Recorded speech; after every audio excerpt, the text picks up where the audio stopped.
it's Jen Suzuki, and I'm in the industry. I meet some of the greatest leaders out there, dealer execs, dealers, GMs, and I'm bringing them in the studio to talk to me about what's making their business pop, what's accelerating their growth. I'm sharing my own personal strategies for your sales teams, so I'm ready to get after it. Are you?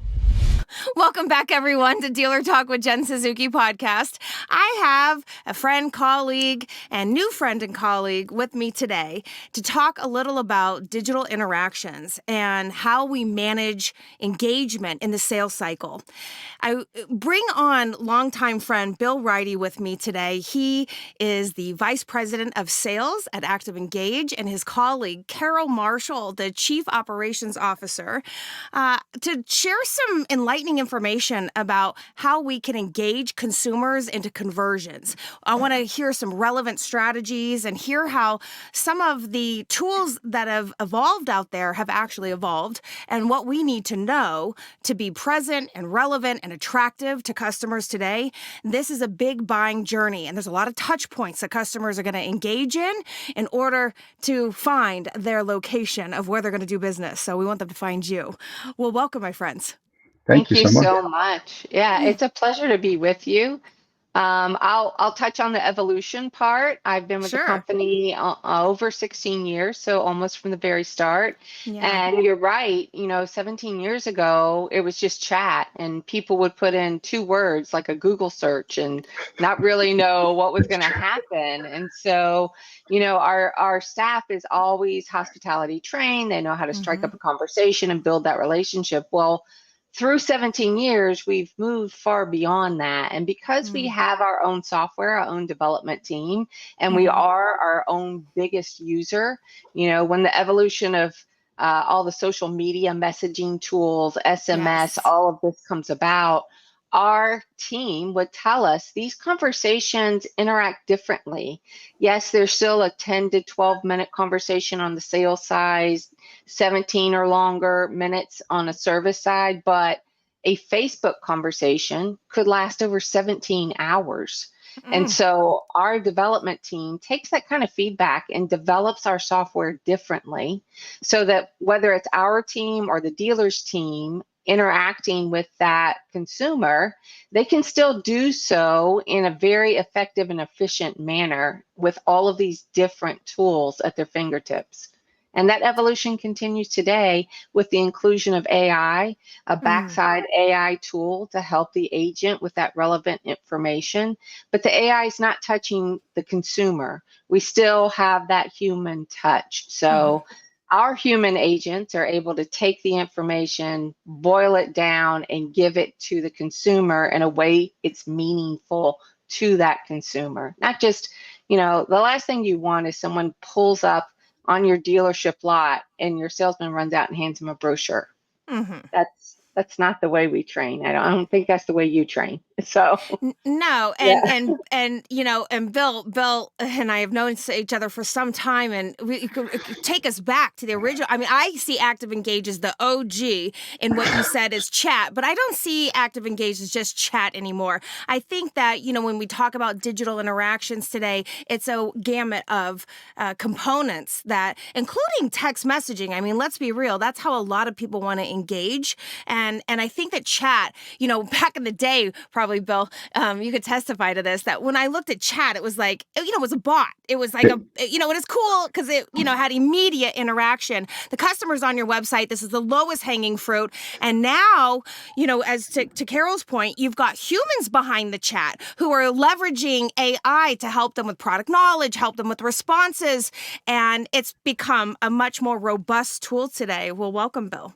Thank you so much, Jen. It's great to visit with you again. I was really excited about doing this with you because I think the kind of the idea of what we're going to shape up today and the necessity for what we're going to talk about today really mirrors what you teach, right? And it's interesting to me because if you look at kind of the output with regards to spend, right? And every dealer operates for the most part the same way, right? Their spend, and that spend can be 20,000 or 200,000, but all of that intention is to get them to the website and start them from top to bottom to top to middle to bottom funnel.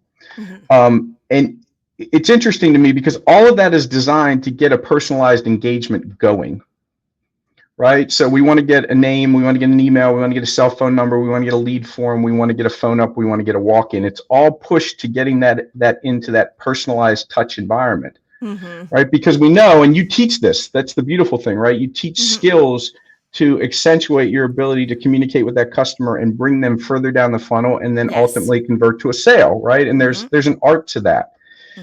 But when we look at our online engagements, there's opportunities to engage with a customer via chat or SMS or the like, right? We have a tendency in our industry to treat that differently, right? And we don't necessarily treat that opportunity with the same care and the same focus and the same kind of give to get mentality that we do in store or on a phone up or on a text message. And, I think that the evolution of both the shopper, right, how they engage and their ability to access information, and then also the evolution of people feeling more comfortable to engage via chat and messaging to bridge them to that next step. And that next step could be getting a question answered. That next step could be getting more comfortable with you as a dealer to build that trust, right, that you need to get them to that next step. Or it could be straight up, they just want to accelerate the process to get an appointment or even move into a digital retailing tool. You've got two avenues here. So you're just contacting. I'm a customer. I'm contacting. I want to get some I've got some questions. I want to get them answered. I start responding to you, whether that's through SMS or it's through a chat. You would call this is I'm actively engaged. But if I want to go further, say towards coming into the dealership, I want to take it further. I want to complete some paperwork. I want to do a remote deal. Now I'm going to be fully engaged because I've got more, I'm more involved. I'm deeper into the sales process. I'm actively engaged. We're ping-ponging, fully engaged. I'm like, we're doing this thing. Yeah. And I think Carol can speak to this because she mentioned a couple stats that I think are important, right? Our average sales chat, and this is across thousands and thousands and thousands of chats, is 10 minutes. Right. So if you think about that, how do you get to a 10-minute conversation with a consumer online? And that 10-minute conversation is evolved by our relationship building and that consumer, right? Like oftentimes the first question they come in and ask isn't necessarily the information they're trying to garner, right? And you don't know necessarily where they are in that purchase cycle.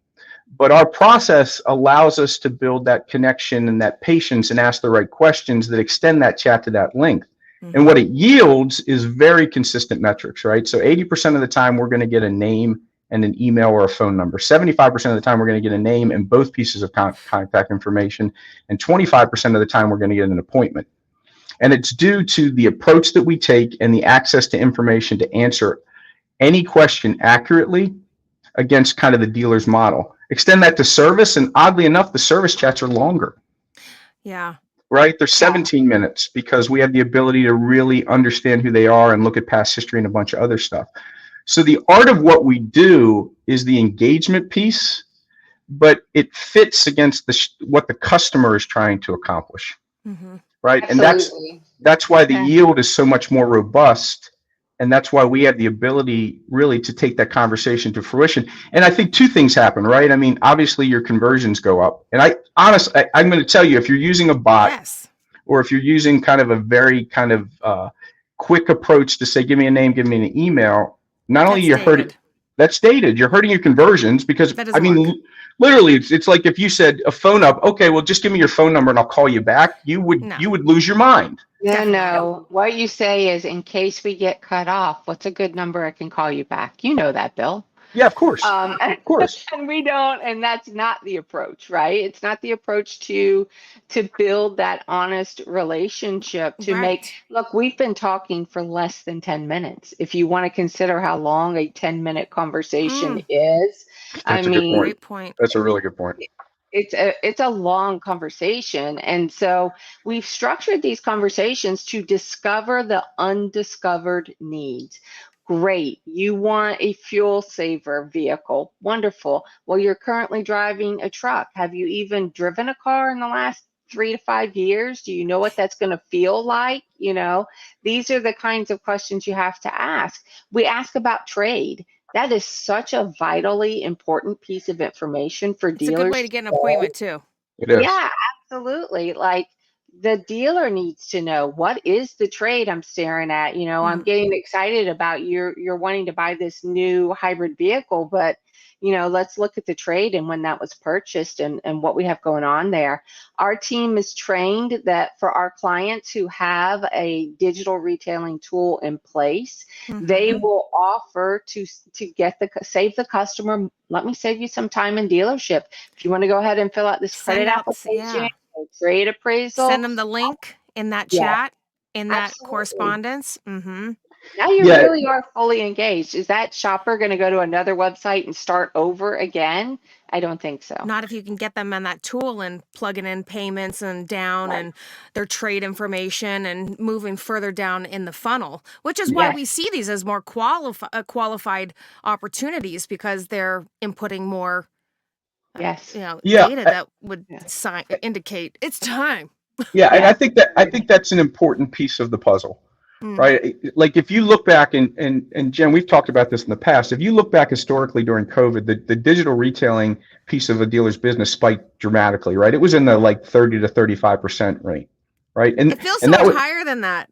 But it was by necessity. That's the interesting part, right? Like the consumer gravitated there. Now it's dropped back down into the low teens or sub 10% for most people. And I think dealers want that back. Yes, we need to get it back. Yeah, I mean, think about just the efficiencies of that, right? And we track this, right? So if we are in the, kind of our approach is having the ability to move them into that digital retailing environment and then help them through, depending on what the dealer's goals are, along with the consumer's goals, right? So 19% of the time, we're going to move a customer that's been landed on a vehicle into the digital retailing environment. Really? Yes. Yeah. That's very high. When that happens, we measure this. The close rate increases by north of 60%. So the close rate increases. Not surprised, but wow. And the speed to close, like the time it takes to get the deal done, increases by 47%. Wow. So efficiencies. Okay. The consumer has a pathway with information, and the quality of the lead quality is so much higher, which is all the reason why the close rate is faster and you close at a higher rate, because they're further down the funnel. Yeah. But it's about basically working with that consumer to get them there, not just getting a name and an email and then throwing them back into the BDC, because that's the other inherent problem that you run into. And if I can pop this in here, because there's so many parallels to engaging remotely the way that Carol and you are sharing with me, whether that's through chat or SMS. The thing is it's very similar to incoming sales call or an outbound call to an internet lead. You finally make contact. And the thing is with having a tool on the front of your website is that people hit the website, which I call the lowest hanging fruit out of all leads out there. It really is, because they've picked a dealership, they picked a car, they're ready. They picked a brand. Exactly. Yeah. Versus, a third party company, they haven't even picked a brand yet. They haven't picked a dealership yet. That's why they're on that site anyway. But so now here they're lowest hanging fruit, and they've got a tool where they can engage immediately and get questions answered right this second. It's just like calling the dealership, only it might even take longer, for somebody to pick up the phone at the dealership. But anyway, so here they are, and they've got a human that's responding to them. In the past, we saw a lot of bot activity, which turned a lot of people off. But to your point, a lot of times people, whether it's an incoming call or it's a chat, they want to get right to the contact information, which in this world, in this year, nobody likes that. Nobody wants a pushy salesperson. Nobody wants to be pressured into anything. They got options. And that's an old strategy. Yeah, for sure. Away. And it's not difficult to get contact. To be fair, anyone will drop their contact information because if why? They see the value. They're not afraid anymore because they chat on so many different sites and they also understand how to use their phone, which thank God for my 17-year-old son. He taught me 3 days ago how if I don't know the number, my phone doesn't even ring. It's like the greatest thing in the world. So are they afraid to give you a phone number? No. But will they answer the call when you call them? Yeah. And what we know and what we tell our clients is when you're emailing, if you're responding via email or text, use the agent's name because they have seen that agent's name for 10 minutes, that. 15 it's like minutes. a BDC rep. Correct. So now they know, They're part this of is the my team. conversation with Jen. This is the follow-up Jen told me I was going to get. I'm going to answer the phone. I'm going to answer the email. Yeah, it's a Very huge, important. monumental difference. So that's a conversion booster. That's a gross booster. I'm so sorry. I get so excited because that's actually one of the biggest challenges, even in the dealership, is when the first person who's building the relationship, they're doing needs assessment. They've got the trade information. They know why they're in the market. They collected all this information. I mean, that's why you have a 10-minute conversation, you know, because you're collecting everything that it's going to take to put this thing together. But if you don't read the notes, you don't read the thread, and you don't bridge the gap, that customer's going to feel like a reset. Yeah. Right. Yeah. Sorry, Bill.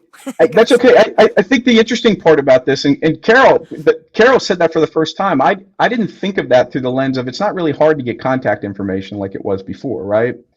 But that basically means that if you're patient, right, and you have a conversation with them, that contact information can come at any time. Sure. Yeah. Right. So you got to feel comfortable. But if you front load it, if you say, give me contact information, that's aggressive. It's aggressive, and you're going to have anything of value. No, and you're going to have chat abandonment problems. Totally. Right? A lot of people, and the data says they will abandon the chat, but I think the secondary piece to that is that when you do that and you don't have a well-qualified lead, now that goes back into the BDC, and the BDC is flooded with leads, right? I don't think dealers have a lead problem. I think they have a lead quality problem. Right? I do think that there's a lead quality problem. So now all of a sudden you're you're essentially, you're exacerbating that lead quality problem, when in all actuality, if you just were patient and you took your time and you had a real conversation with them exactly like you would do on a phone or in the store, like you teach them, then not only would you get that contact information, but you probably would get a lot more details.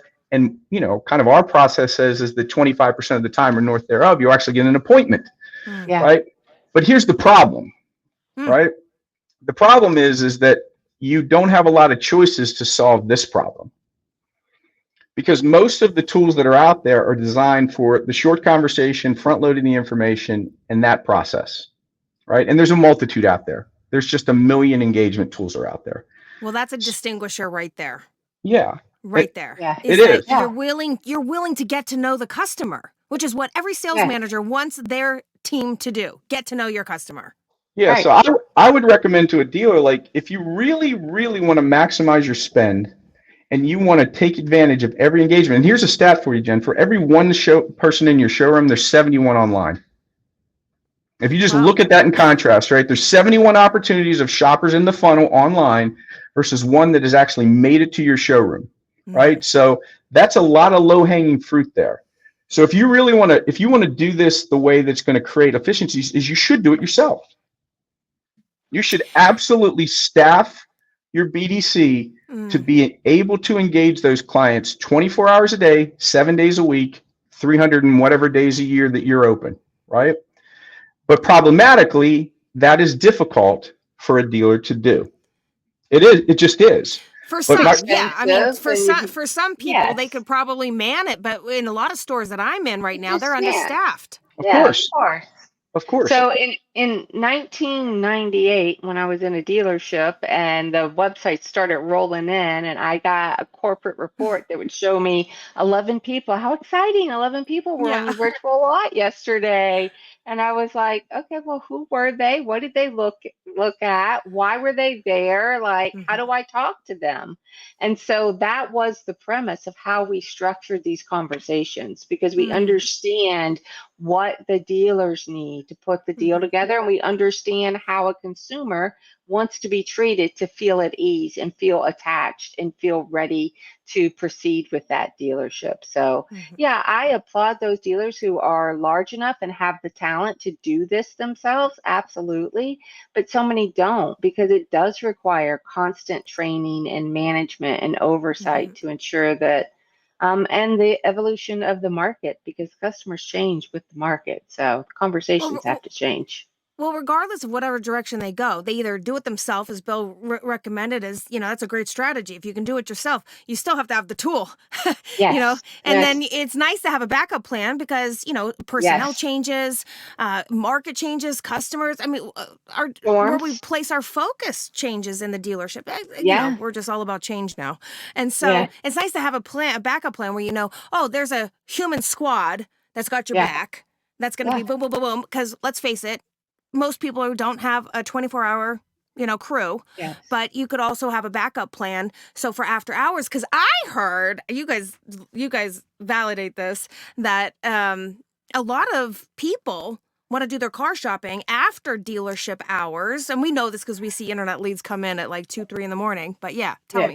We have a stat on that, right? So one of the things, and I think Carol giving us some kind of understanding of the details of how we go about managing this environment, right? Mm-hmm. For success.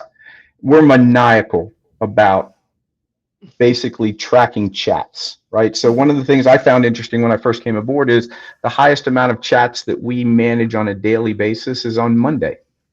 Monday. Go ahead and guess that one, right? Yeah. Lunch hours. Right?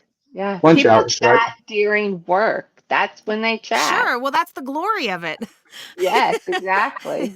But the other thing is 21% of all of our chats across thousands of dealers happen after dealer business hours. So 1/5 of your online engagement opportunities, which are finite, you only get so many based on the amount of website traffic that you have, 21% of those live outside of your normal business hours, right?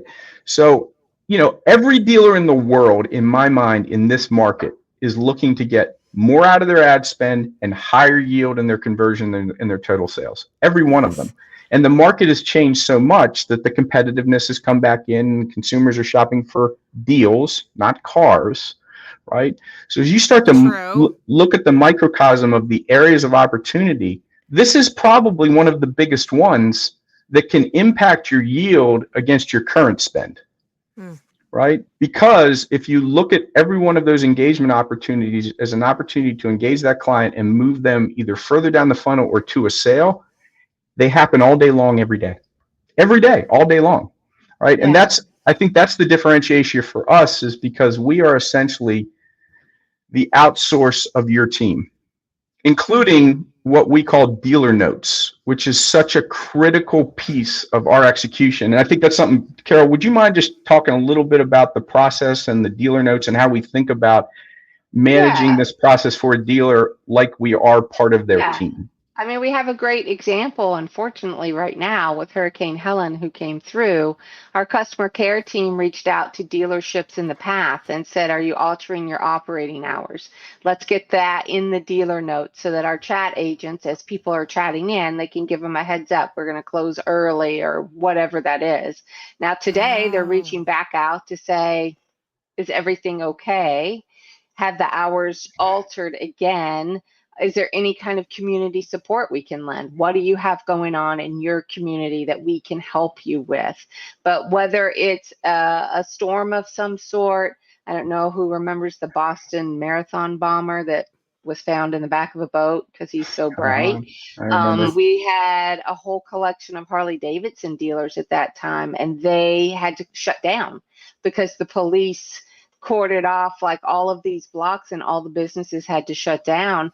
And so when people chatted in because they wanted to pick up their bike and these dealers were closed, we were there to explain to them what that situation is. So whether it's a new vehicle or new model that's coming out and you have, free gifts going on for a weekend or a month or whatever, whatever is particular to that dealer, we can relay that in the conversations. We have the technology to do it.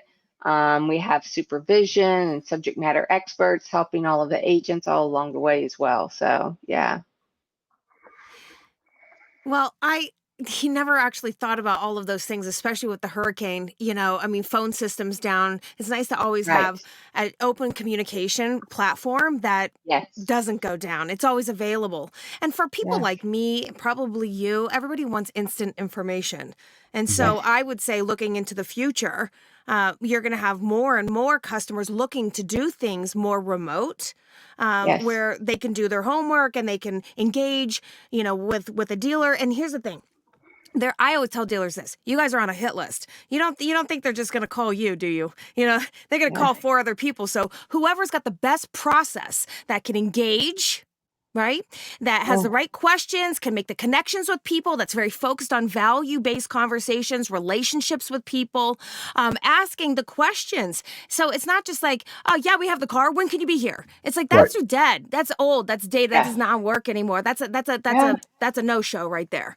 Right. But I love your philosophy in the way that you see that relationship as being significant to the conversion and being able to, marry them together. Nobody wants just to have all their information taken from them, or, pull out all of this buying information. Are you paying cash, financing, leasing? Not important here. You know what I mean? Yeah. Things like this make people feel like, they don't matter. But some of the questions, maybe, Carol, you could share that create a more actively engaged customer. What would you guys be? What's part of your philosophy? What works? We always ask, were there any other questions? So 99% of the time, is it still available, or what's the price? Great, let me look into my system. What else were you wondering about? Was it a one-owner vehicle? If it's a used vehicle, was it in any wrecks? We have access to the Carfax reports, right? If it's a new vehicle, is it a plug-in hybrid or not? And we can look that up. And again, the AI assistant is there to help us with that as well. And then once we've talked about the vehicle, the most exciting part, I mean, this is the most exciting part of the journey, is when the shopper is imagining the new vehicle. We ask about, well, do you have a trade? Then we'll ask, I'm sure you made many wonderful memories in this trade. We'll ask, do you still owe money on it? What's the mileage on it? Then we get into time frame. How soon were you looking to make the purchase?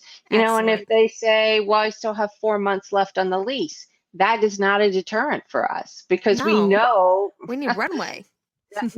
there are dealers who will buy that out if they want that trade. So we just proceed. And I think that's some of the natural, not having automotive folks in these conversations. They're not identifying the obstacles. They're just asking the great, juicy discovery type questions and providing that, serving it up to the dealer. So time frame, trade, and then of course we always offer, if there's a DR tool, if they want to start that process. So I love that.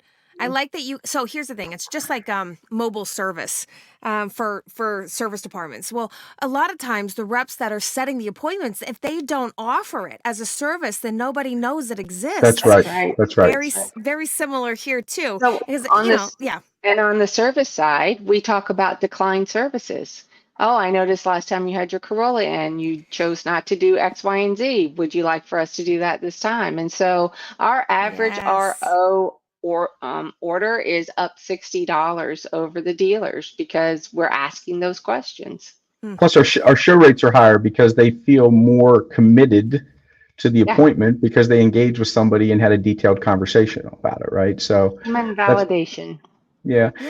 Jen, it's really interesting, because I think you can encapsulate this to one thought process. If to be fully engaged means that you treat every engagement opportunity with the same amount of focus and care and technique that you teach in store and on the phone. I mean, literally, just think about if you did that at scale. For every one that you're doing that on the showroom, right? There's 71. If you did that at scale consistently, what would happen to both your conversions, your quality of conversions, and your overall close rate and profitability on those conversions? Would they grow? Don't forget about CSI. Oh, yes. No doubt. Right? The Cox study shows us those that start online have a higher satisfaction. So, yeah. I mean, that's the thing. It's if you can be consistent about your messaging and your flow and the way your cadence and your attitude and your help, your willingness to help instead of sell, Yeah, that's a vibe, and that is it winning is. in my opinion. I do this every single week in dealerships, Yeah, and I can yeah, validate yeah. You're that the is the expert. strategy right there. It is about, you know what, this is a customer experience, and it's a touch point, and you got to open the doors for people. And I like Yeah. that you guys have stayed so relevant. I would like to shift a little bit more into service, because this is where I see one of the biggest opportunities for dealers now. For me, it's the heart of the dealership. Mhm. Really, I would say service BDC, which is very Yeah. similar to this tool. I almost think they run parallel in expectations, performance, and how they operate.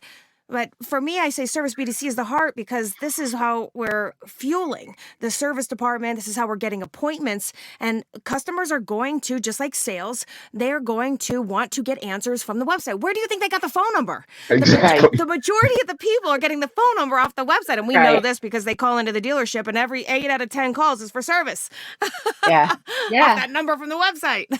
Yeah. Well, Anyway. and we have an amazing product called Flip to Text, especially because of the service. And we all know the crunch times for all the service calls, right? And so Mhm. Flip to Text allows a consumer who's called in to have the choice of, do you want to continue to wait, or would you like to convert this call to a text? And Okay. so if it's converted to a text, it can come straight to our team and we can Mm. continue to help that. And so, because you're never going to be able to staff for that early morning, those lunchtime calls, is my car ready calls. So, yeah. Yeah, you know what? Mm. Again, I find this ironic, right? That our service chats last longer than our sales chats. 17 minutes, you said. Yeah, Yeah. and our appointment set rate on sales is about 25%. On service, it's Carol, I think it's in the high 80s, Yeah. right? Yeah, in that Oh, neighborhood. yeah. I don't remember the exact metric on it, but there's a reason for that, because people need information, right? Their schedules need to be coordinated. They need to understand what they need to get done. No different than if they picked up the phone and called. And what I think is really, really relevant now is what's happening with regards specifically on the SMS side. The Mm-hmm. market is gravitating to communicating that way. My kids Yeah. don't pick up if I leave my kids a voicemail, they don't listen to it. No. Yeah. I had to learn that, right? I'm like, hey, I Yes, left we your read voicemail. those.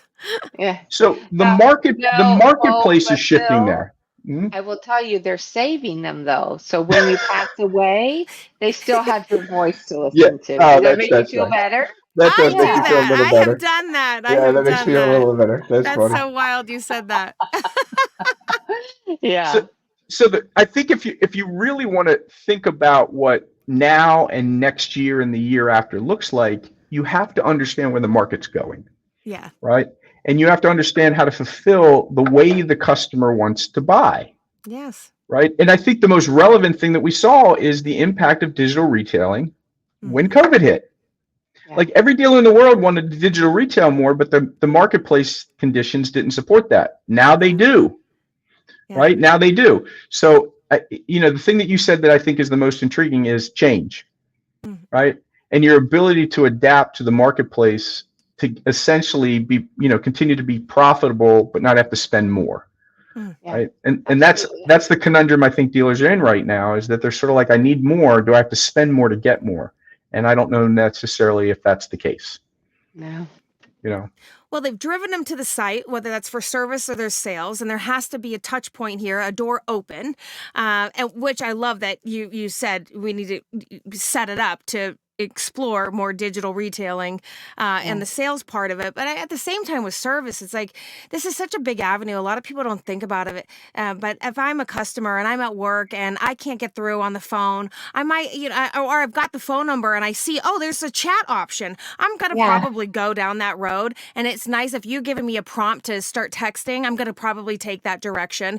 And Yeah. your rates, your conversions, they're so extremely high. People have to be aware of this because, Yeah. you can't shelf it. You have to really pay attention to what customers want today. And if we all, sat here and thought about it, texting is our main form of contact for anybody in our No life. doubt. Yeah. No doubt. And that's the future. But anyway, 97% of consumers prefer to text.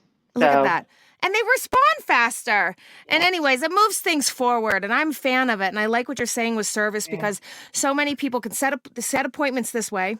This is one great way for a dealership to set appointments and to avoid the phones ringing so much, which, I hate to even say that we would want that, but we do because service is busy in the morning. Right. And all day. They've got to do their status updates and they got to do their declines and they got a lot of other initiatives. Right. And if we could free up some of that time for a system, that's got your back to be able to respond and communicate and really showcase your brand in the most equitable way, well, let's go. And not to mention, it's not probably just for setting appointments for service, but I imagine through texting, there's a lot of different ways that you can engage customers at a service too. I'm big on declines. I'm big on missed appointments. I'm big on, all of these recalls, special order parts. I mean, it's endless to drive traffic.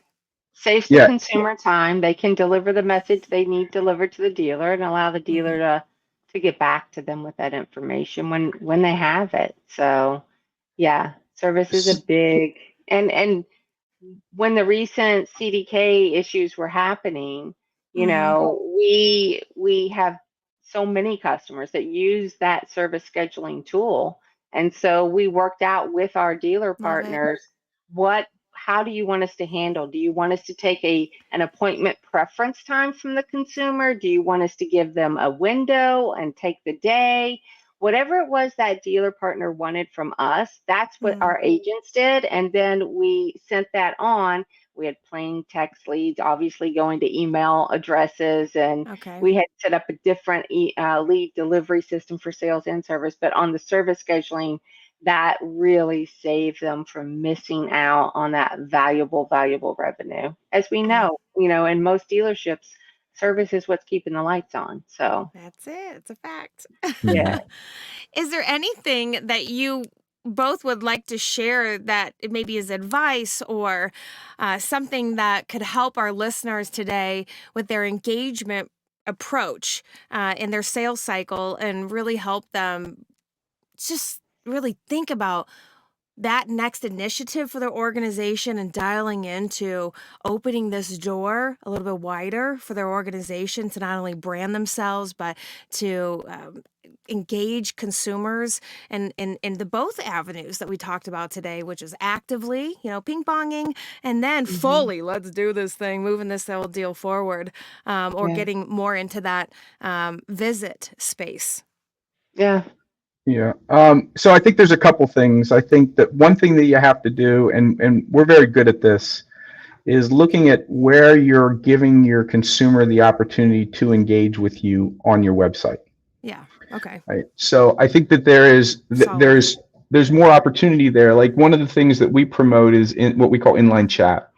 Right. So giving the customer the ability to chat or engage at the VDP level.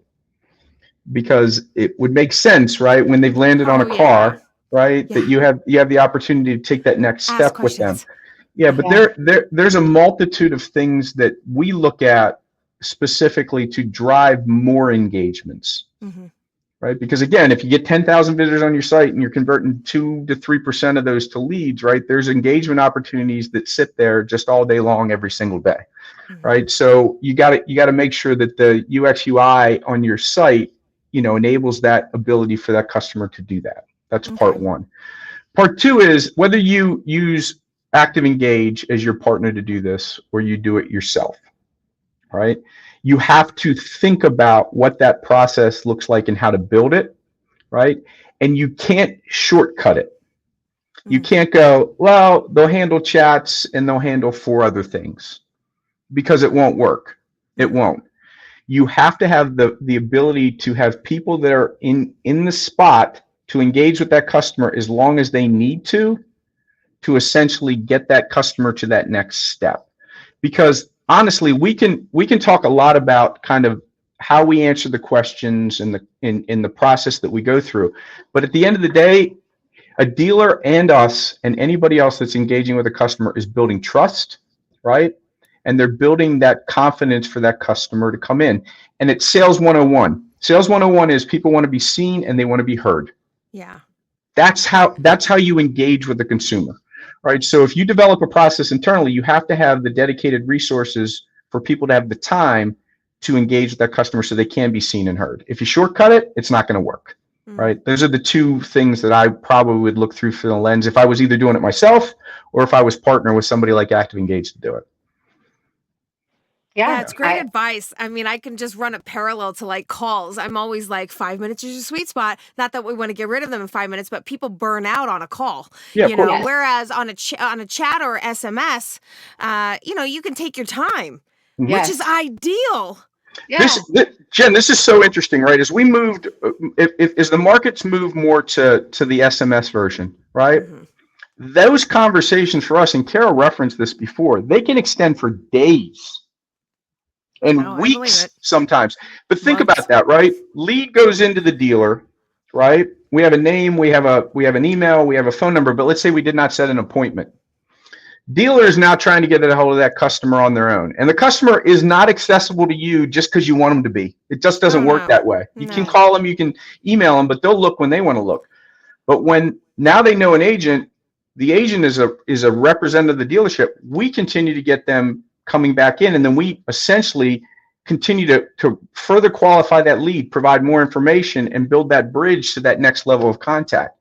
That is consistent because of the consumer's behavior, not because necessarily our process, right? So that engagement isn't just kind of siloed in that one point. It's that engagement that you build a pathway back for that consumer to kind of get to that next step on their own. Because just because they chatted doesn't mean they're ready today. That's right. They could be ready 2 weeks from now. Right. So I think that there's a lot of nuance in this with regards to the lines of communication and how you manage them across the spectrum. Yeah. You've given us a lot to think about. Carol? Yeah, they could be ready. I was just thinking they could be ready today. And if they set an appointment within the next hour, our customer care team's going to call the dealer and say, hey, we just set an appointment for you for the next hour. So just to make sure that you're ready. So, and that does happen. But I think my advice to dealers is pay attention. You spend so much money advertising, driving people to your site. You spend so much money on the site. You know, we are not just another button, and we are your lifeline to that consumer. We are the way you will know exactly who they are, what they're looking for, why they're looking. You know, pay attention to what that experience. It is a customer experience. Definitely. When they click in, like we have so many qualitative reporting. We measure how many times someone says the word bot. And the fact is they say it up at the front to say, are you a bot? And I love reading our team's responses because they're very creative to that. You know, the latest one I saw was, I am not a bot, though I feel like one most nights after I've said no to my child so many times. You know? Well, I can relate to that. Yeah. Oh my God, that was a good one. So yeah, just pay attention. You're spending all the money. You're doing all that. You may have every right process in the store, but if that customer experience right from the start is something other than, you know, a friendly human, then what message are you delivering? Yeah. I think it's a great representation of the brand, the organization, the team. These are hardworking people in the dealerships, working very long hours, and it always like bothers me when customers like, car salespeople. But you know, you have an opportunity to change that reputation through opening this door and providing a more streamlined, efficient car buying experience. And meeting the customers where they want to be met is something people used to say over COVID. I haven't said it since then, but it just came to my mind because it's true. I mean, if you don't have the door open, how will you know? You'll never know what you can do unless you open the door. That's right. That's right. Yeah. Yeah, absolutely. Well, thank you guys so much for your expertise and the education on this pathway to purchase. And I really appreciate you guys just sharing so much. It was a great team effort there. I just really enjoyed that. This is my wheelhouse. This is my love. And I love things that can help make things more efficient for people. And here we go. ActivEngage, the OG. Continues to smash it.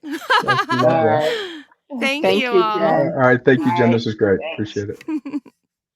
If you like these episodes and my sales game techniques, you should snatch up our latest dealer education program I'm hosting. It's called Jen's Remote Classes, and it's a 1-hour, once-a-week class with me alongside other dealerships all pursuing the same end game to achieve top 10% status in your dealership.